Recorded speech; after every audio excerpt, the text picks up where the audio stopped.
بسم اللہ الرحمن الرحیم۔ السلام علیکم محترم سامعین، آج میں آپ کو جس واقعے کے بارے میں بیان کروں گی وہ ہے حضرت اسماعیل علیہ السلام کا واقعہ۔ حضرت اسماعیل علیہ السلام حضرت ابراہیم علیہ السلام کے بیٹے تھے۔ حضرت ابراہیم علیہ السلام کو خلیل اللہ بھی کہا جاتا ہے۔ حضرت ابراہیم علیہ السلام جب اپنے شہر عراق سے ہجرت کر کے فلسطین آئے تو ان کے بھائی لوط بھی ان کے ساتھ ہی شامل تھے اور ان کی بیوی سارہ بھی ان کے ساتھ ہی تھی۔ اسی طرح جب حضرت ابراہیم علیہ السلام مصر پہنچے تو ان کے مصر سے بہت زیادہ اچھے تعلقات تھے اور ان کے دل میں ایک ہی غم کھایا جاتا تھا کہ وہ بے اولاد تھے، یعنی کہ اولاد کی نعمت سے محروم تھے۔ ایک دن عزیز مصر نے ان کو اپنے پاس بلایا اور انہوں نے اپنی بیٹی کو لونڈی کے طور پر ان کے سامنے کچھ پیش کرنے کے لیے کہا۔ جب ان کی بیٹی نے ان کے سامنے پیش کیا تو انہوں نے حضرت ابراہیم علیہ السلام کے نکاح میں اپنی بیٹی دینے کا فیصلہ کیا اور کہا کہ اس گھر میں لونڈی بن کر رہنے سے بہتر ہے کہ اس گھر میں میری بیٹی ملکہ بن کر رہے۔ اسی طرح حضرت ابراہیم علیہ السلام کی شادی بی بی ہاجرہ سے ہو گئی اور بی بی سارہ نے بھی خوشی خوشی اجازت دے دی۔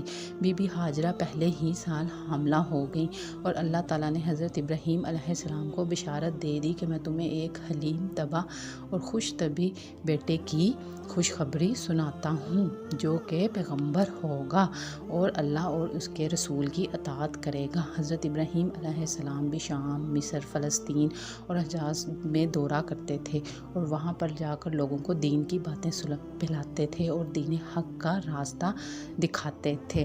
اس پر جب حضرت ابراہیم علیہ السلام کا بیٹا حضرت اسماعیل علیہ السلام اس دنیا میں آئے تو بی بی سارہ اولاد نہ ہونے کی وجہ سے بہت زیادہ چڑچڑی ہو گئی۔ ان کے دل میں یہ غم بار بار ان کو کھائے جا رہا تھا، اس لیے وہ بی بی ہاجرہ کے ساتھ بہت زیادہ لڑائی جھگڑا کرنے لگی، جس پر انہوں نے کہا کہ ابراہیم کو اے ابراہیم، بی بی ہاجرہ اور اسماعیل کو یہاں سے دور چھوڑ آ۔ چنانچہ اللہ تعالیٰ کا بھی یہی حکم آیا کہ اسماعیل اور اس کی ماں کو دور کسی جگہ پر چھوڑ آئیں۔ اس پر حضرت ابراہیم علیہ السلام نے اپنے بیٹے اور بی بی ہاجرہ کو دور مقام پر چھوڑ دیا جہاں پر ان کا کوئی پرسان حال نہ تھا۔ اس موقع پر ان کے پاس کچھ پانی اور چند کھجوریں تھیں۔ بی بی ہاجرہ کچھ دن تک ان کھجوروں اور پانی پر گزارا کرتی رہیں اور بچہ جو ہے وہ ان کا دودھ پیتا رہا۔ کچھ دن گزرے تو پانی اور کھجوریں بھی ختم ہو گئیں اور جس کی وجہ سے بی بی ہاجرہ بہت زیادہ دبلی اور پتلی ہو گئیں اور حضرت اسماعیل علیہ السلام بھی پیاس کی شدت سے بہت زیادہ کراہنے لگے۔ چنانچہ حضرت بی بی ہاجرہ نے جب دیکھا کہ دور دور تک کوئی نام و نشان نہیں ہے، انہوں نے حضرت اسماعیل علیہ السلام کو اٹھایا اور دو پہاڑیوں صفا اور مروہ کے درمیان لے گئیں۔ کبھی وہ ایک پہاڑی پر چڑھتی اور کبھی دوسری پہاڑی پر چڑھتی۔ اسی طرح وہ چکر لگاتی رہیں۔ جب آخری چکر تھا تو بی بی ہاجرہ مروہ پر رک گئی اور انہیں آواز آئی جیسے کوئی کہہ رہا ہے کہ وہ۔ جب انہوں نے دیکھا کہ حضرت جبرائیل علیہ السلام ننھے اسماعیل کے پاس کھڑے ہیں اور ان کے پاؤں کی ایڑی سے چشمہ پھوٹ رہا ہے تو وہ بہت زیادہ خوش ہو گئیں۔ وہ واپس آئیں اور جلدی سے اپنا پانی کا مشکیزہ بھرا اور پانی وہاں سے ابلنا شروع ہو گیا۔ ایک روایت ہے کہ حضرت بی بی ہاجرہ نے مٹی سے چاروں طرف سے اس جگہ کو گھیر لیا، اگر وہ نہ گھیرتی تو چشمہ اسی طرح بہتا رہتا۔ چنانچہ حضرت بی بی ہاجرہ نے وہ پانی پیا اور اللہ کا شکر ادا کیا اور فرمایا کہ اے اللہ، تو اسماعیل کی ماں پر رحمت فرما، بے شک میرا رب رحمت فرمانے والا ہے۔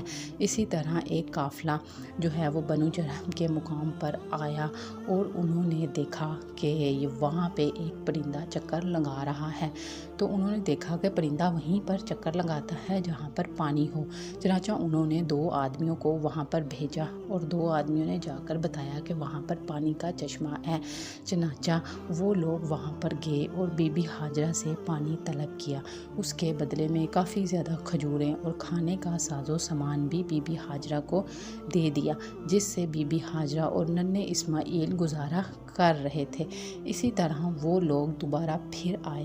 اس قافلے میں عرب کے ممالک خانہ بدوش لوگ تھے اور ہجرت کرتے رہتے تھے۔ چنانچہ انہیں معلوم ہو گیا تھا کہ یہاں پر پانی کا کنواں ہے۔ چنانچہ وہ اس کنویں کے پاس آتے رہتے اور وہاں سے پانی لیتے رہتے، اور وہ بی بی ہاجرہ کی طبیعت سے بھی بہت زیادہ خوش تھے کہ ان کی طبیعت بہت زیادہ خوش طبع ہے۔ چنانچہ انہوں نے بی بی ہاجرہ سے اجازت طلب کی کہ اے بی بی ہاجرہ، تم ہمیں یہاں پر رہنے اور قبیلہ آباد کرنے کی اجازت دے دو۔ بی بی ہاجرہ نے کہا کہ تم یہاں رہ سکتے ہو لیکن اس کنویں کے مالک نہیں ہو سکتے، جس پر قبیلے کے لوگوں نے خوشی خوشی اس بات کی حامی بھر لی۔ اور دوسری طرف حضرت بی بی ہاجرہ کو بھی ایک قبیلے کی ضرورت تھی، کیونکہ وہ ماں اور ان کا بیٹا حضرت اسماعیل علیہ السلام وہاں پر اکیلے تھے اور وہ چاہتے تھے کہ یہاں پر آبادی آباد ہو جائے۔ اسی طرح وہاں پر آبادی آباد ہو گئی اور وہ حضرت ابراہیم علیہ السلام کے بغیر وہاں پر اپنے بیٹے اسماعیل علیہ السلام کے ساتھ رہتی رہیں۔ ایک دن ان کو یہ خواب آیا کہ بی بی ہاجرہ، اللہ نے تجھے بے مثال جگہ کے لیے چن لیا ہے، یہ بیت اللہ اور اللہ کا گھر ہے، اس کو تیرا بیٹا اور تیرا شوہر دونوں مل کر تعمیر کریں گے۔ تم لوگوں نے بے مثال قربانیاں دی ہیں، لہٰذا اللہ تم لوگوں کی قربانیوں کو ضائع نہیں کرے گا، یہ گھر بیت اللہ کا گھر ہے۔ اسی طرح حضرت ابراہیم علیہ السلام جب ان بی بی ہاجرہ اور حضرت اسماعیل علیہ السلام کے لیے ملنے کے لیے آتے اور حضرت اسماعیل علیہ السلام بھی دوڑ دھوپ کی عمر کو پہنچ گئے، تو اللہ تعالیٰ نے حضرت ابراہیم علیہ السلام کو خواب دکھایا کہ اپنے بیٹے اسماعیل علیہ السلام کو ذبح کر رہے ہیں، جس پر حضرت اسماعیل علیہ السلام سے جواب طلب کیا گیا، تو حضرت اسماعیل علیہ السلام بھی خوشی خوشی اس بات پر راضی ہو گئے۔ یعنی کہ مقصد یہ تھا کہ اسماعیل اپنے باپ حضرت ابراہیم علیہ السلام کی اطاعت کرتا ہے یا نہیں، یعنی کہ ان کو بھی اللہ نے اپنا فرما بردار بندہ پایا۔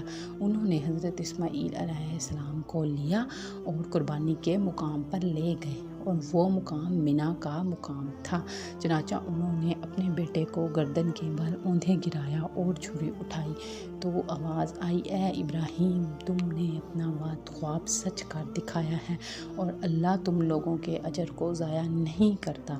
لہٰذا انہوں نے حضرت اسماعیل علیہ السلام کی جگہ دمبا بھیج دیا اور حضرت اسماعیل علیہ السلام صحت یاب تھے، بالکل صحیح سلامت رہے، جس پر حضرت اسماعیل علیہ السلام اور حضرت ابراہیم علیہ السلام کی یاد میں منی کے مقام کو قربانی کا مقام تصور کیا جاتا ہے، اور تمام لوگ وہاں پہ منی میں ہی قربانی کرتے ہیں، اور اللہ نے اس جگہ کو ایک مقدس مقام دے دیا تھا۔